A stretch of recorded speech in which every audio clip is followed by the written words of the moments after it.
Bienvenidos a esta nueva sección del curso donde vamos a estar aprendiendo cómo crear una API con este concepto, con esta arquitectura REST en nuestro ESP32. Obviamente el ESP32 no está manejando una base de datos. Nosotros solamente vamos a gestionar todas las variables estas del archivo setting.json y vamos a ser capaces de editar esas variables y de adquirir todos los valores que tienen esa variable. También vamos a ser capaces de subir archivos y de actualizar el firmware del dispositivo. Todo eso lo vamos a ver en esta sección. Paso a paso, cómo crear esta excelente herramienta que vamos a diseñar. Y bueno, dicho esto, vamos a entrar ya en materia. Muchos se preguntarán qué es una API. Si llegas a esta sección con algún conocimiento, pues puedes saltarla e ir ya a los videos en específico de la creación de la API. Para otros, vamos a hacer una breve introducción de qué son estos servicios de API y qué es el concepto de API REST. Para empezar, necesitamos saber qué es una API. Es una manera de describir la forma en que los programas o los sitios web intercambian los datos con el servidor. O sea, aquí se define la forma en que ellos van a interactuar con el servidor. Y el formato de intercambio de los datos normalmente es un archivo JSON, una notación JSON o un XML, que este último no vamos a estar utilizando por lo engorroso que es manejar los datos en XML. Es mucho más fácil usar archivos JSON o notación JSON, perdón. ¿Para qué necesitamos una API?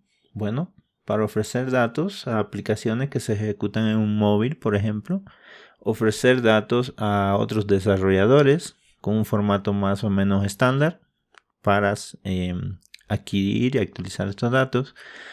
Ofrecer datos a nuestra propia web y aplicación, que es lo que vamos a hacer nosotros en este proyecto, y consumir los datos de otras aplicaciones o sitio web.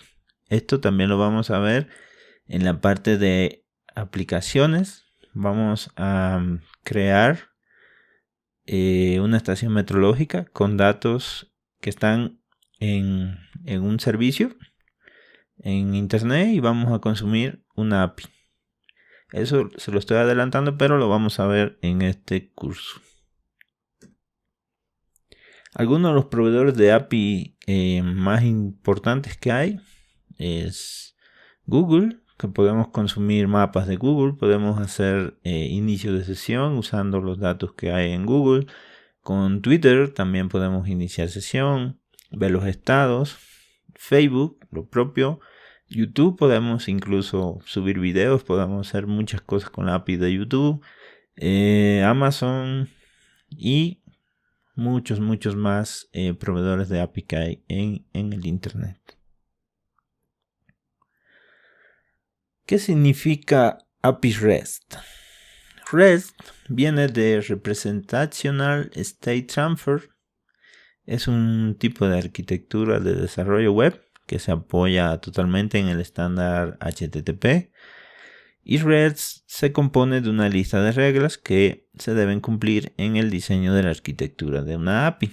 Esto fue una tesis de un estudiante y esta excelente tesis ha repercutido tanto en el desarrollo web que hoy en día todo el mundo la utiliza. Entonces de ahí la importancia de utilizar una API. Cuando hablamos de servidores web RESTful, estos tienen que cumplir la arquitectura REST sí o sí. Y RESTful es el adjetivo y REST es el nombre. Básicamente debemos cumplir algunas reglas para crear esta arquitectura REST en nuestra API. Y algunas de ellas son las siguientes. Lo principal es tener una interfaz uniforme, peticiones sin estado, que sea cacheable, separación del cliente y el servidor, sistema de capas y código bajo demanda. Esto es opcional. Entonces, sobre este concepto de estas reglas es que se basa la arquitectura REST. Vamos a ver una por una. Interfaz uniforme. La interfaz se basa en los recursos. Por ejemplo, el recurso empleado tiene un ID, tiene un nombre, tiene un apellido, tiene un puesto, tiene un salario, un sueldo. Y esto es la interfaz de ese recurso. El servidor manda los datos vía HTML, JSON o XML, pero lo que tenga en su interior, en la base de datos, por ejemplo, para el cliente es transparente. O sea, no tiene por qué saber qué hay en la base de datos más que el recurso que está solicitando. La representación del recurso que le llega al cliente será suficiente para él poder editar, borrar y hacer lo que necesite con ese recurso, suponiendo siempre que tenga los permisos. Por eso el recurso solicitado se suele enviar usando un parámetro ID. En nuestro caso no vamos a estar haciendo esto tan así, porque como le comenté, no estamos utilizando una base de datos interna, aunque existe una librería que es SQLite, que se puede incluir en el SP32 y con él crear una base de datos, pero nosotros no lo estamos haciendo de esa manera. Lo estamos haciendo desde un archivo JSON que está en la memoria SPI FFS. Los mensajes descriptivos también es importante en esta interfaz uniforme que se propone, y se necesita utilizar las características del protocolo HTTP para mejorar la semántica de nuestra API. Por ejemplo, es necesario usar los HTTP verbs o los verbos HTTP, que son estos métodos post, get, delete, put, etc., ¿no? Todos los que existen. Luego necesitamos tener los códigos de estados. Estos son los más conocidos, por citar un ejemplo. Un 200 OK, un 404 not found y un 500 server, internal server error. Esto debemos enviarlo. Y también una autenticación. Puede ser basic o incluso usar JSON Web Token. Hay una librería para SP32 de JSON Web Token, pero yo aún no la he utilizado. Puede que más adelante haga algo con ella y actualice el curso usando JSON Web Token. Por el momento vamos a utilizar el Basic, que es usuario y contraseña. Luego, claro, encriptado en base 64. Eso está en la descripción de lo que es esta autenticación Basic. Lo vamos a ver ahí en el Postman, cómo él codifica eso para hacer la petición. Y bueno, pasando, procurar una API sencilla y jerárquica y con ciertas reglas. Uso de nombres en plural. Esto es importante según las recomendaciones. Luego vienen las peticiones sin estado. El HTTP es un protocolo sin estado, o sea, que me garantiza un mayor rendimiento. Y por ejemplo, aquí tenemos dos peticiones. Una GET, estamos solicitando de la base de datos empleados, el empleado con esta ID. Y luego un delete a la misma base empleados, pero como ven, tengo que volver a especificar el ID. ¿Por qué? Porque no se guardó un estado de la petición anterior en el servidor. Entonces el servidor no sabe a qué usuario es que se va a eliminar. Y por eso dice una petición de tipo delete.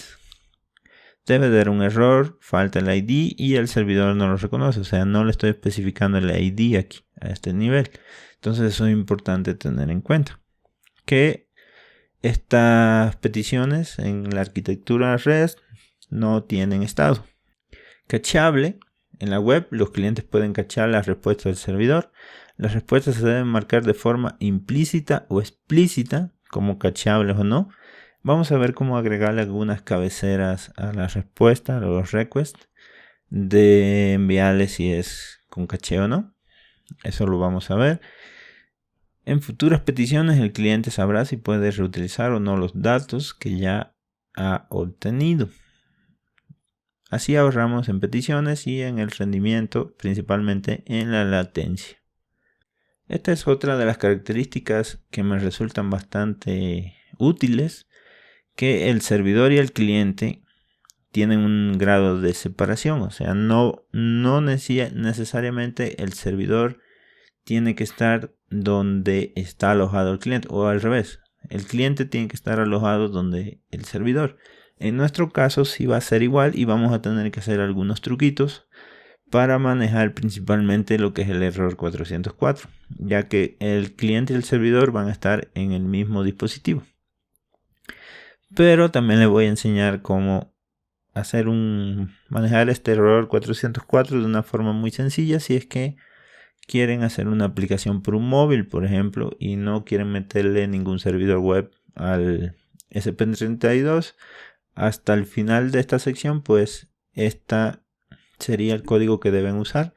Ya más adelante ya vamos a empezar a interactuar con Vue, y Vue va a estar dentro del servidor. Entonces ahí ya va a haber como un cierto conflicto con esto del error 404.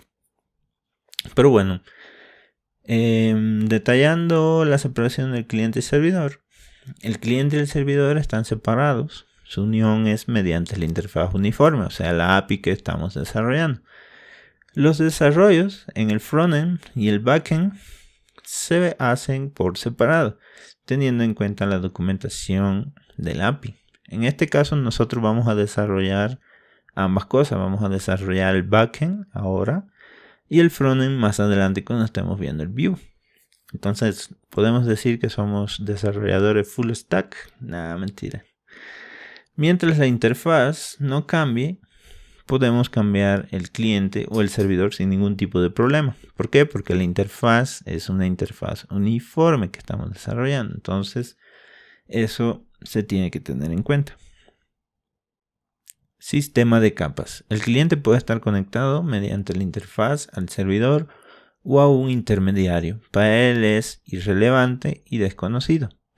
El cliente solo le preocupa que la API REST funcione como debe. No le importa el cómo, sino el qué. O sea, lo que le interesa a él es que los datos que le lleguen sean los datos que él está solicitando.